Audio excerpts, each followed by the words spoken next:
যদি কেন্দ্র সরকার জোর করে ওয়াকফ আইন পাশ করে তখন মাথায় কাফন বেঁধে আমাদের রূপ আমরা ইনশাআল্লাহ দেখাবো।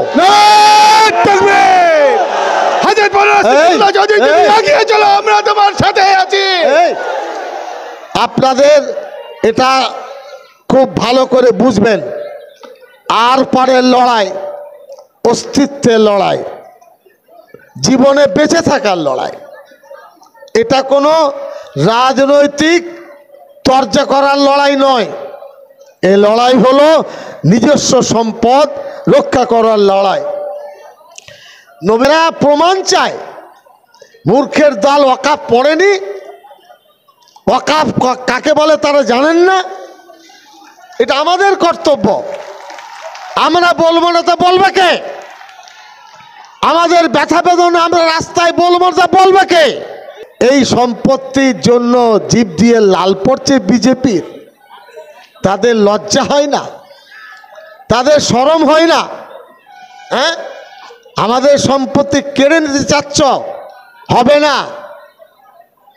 ঘুঘু দেখেছে বিজেপি, ঘুঘুর ফান দেখেনি, এই বাংলায় ফান দেখবে ইনশাল্লাহ। ধরুন ফুরফুরায় অনেক সম্পত্তি আছে, মসজিদে থাকতে পারে। আপনি কে যে আপনি মসজিদের সম্পত্তি নিতে চাচ্ছেন? কেন যাচ্ছেন?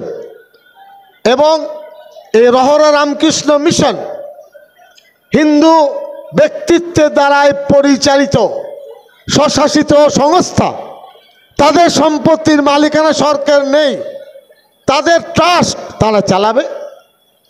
ওই বেলুর মঠের মন্দির আছে, তারপরে ধরুন ওই ইস্কন আছে, ওই উড়িষ্যায় কি ওটা মন্দির বড়, পুরীর জগন্নাথ মন্দির আছে, তাদের মালিকানা। বিজেপির চোখে কি রঙিন চশমা আছে? তারা কি দেখতে পায় না যে তারা মুসলমানের সম্পদ লুটে পুটে খাবে? এটা হবে না।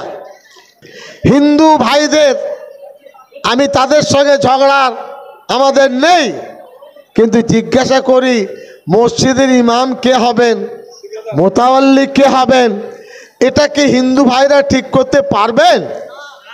তাদেরকে যোগ্যতা আছে? কোন এক মন্দিরের পুরোহিত কে হবে, সিদ্দিকুল্লাহ চৌধুরীকে ঠিক করতে পারবে? পারবে না। জোর করে চাপিয়ে দিতে চাচ্ছে।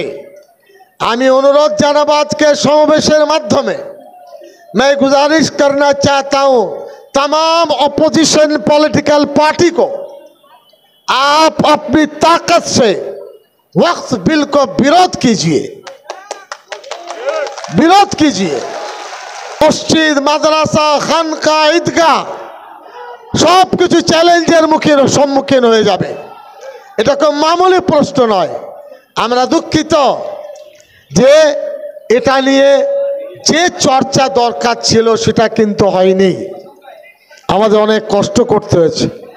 একটা প্রোগ্রাম করতে 1-2 কোটি টাকা খরচ, 3000 গাড়ি এসেছে, 4 লক্ষের কাছে যে মানুষ, ভাবুন কত খরচ তাদের।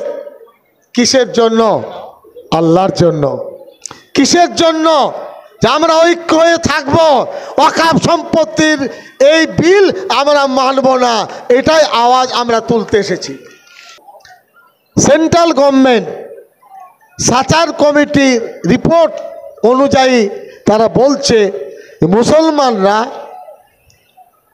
এই ওটা হলো রেল এবং সামরিক, এই দুটোর পরে সবথেকে বেশি ওয়াকফ সম্পত্তি আছে। এই কারণে এই সম্পত্তি সরকার হস্তক্ষেপ করতে চাইছে। ওরা মিথ্যা কথা বলছে। আমি কালকেও বিধানসভায় মিথ্যা কথা। আপনার 2টি রাজ্য অন্ধ্রপ্রদেশ, কেরল, হিন্দু দেবত্ব সম্পত্তি, আমাদের সম্পত্তি কত সাচার বলেছেন? 6 লক্ষ কয়েক হাজার একর, 6 লক্ষ আর কয়েক হাজার একর। আর এখন শুনুন, অন্ধ্রপ্রদেশ, তামিলনাড়ু এই সমস্ত জায়গায় হিন্দু দেবত্ব সম্পত্তির পরিমাণ হলো 9,40,000, কত বললাম? 9,40,000 একর। আর মুসলমানদের কাছে আছে সার্বিকভাবে 6 লক্ষ। বেশি কার কাছে? বিজেপি কি পারবে সমস্ত ধর্মীয় সংস্থার জরিপ করতে? ওরা আর কিছু খুঁজে পাচ্ছে না। জয়েন্ট পার্লামেন্টারি কমিটি তালাকের সময় করেননি কেন? কাশ্মীরের 370 ধারার প্রশ্নে করেননি কেন? নোটবন্দির সময় করেননি কেন? সিটিজেনশিপ অ্যাক্টের ব্যাপারে করেননি কেন? এই কারণে এর প্রতিবাদ ইনশাল্লাহ সর্বশক্তি দিয়ে আমরা করব।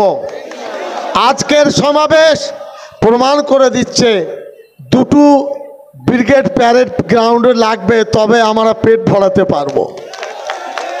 দোয়া করুন, ইনশাল্লাহ আগামী অক্টোবর নভেম্বরে ইনশাল্লাহ ব্রিগেড আমরা সভা করব।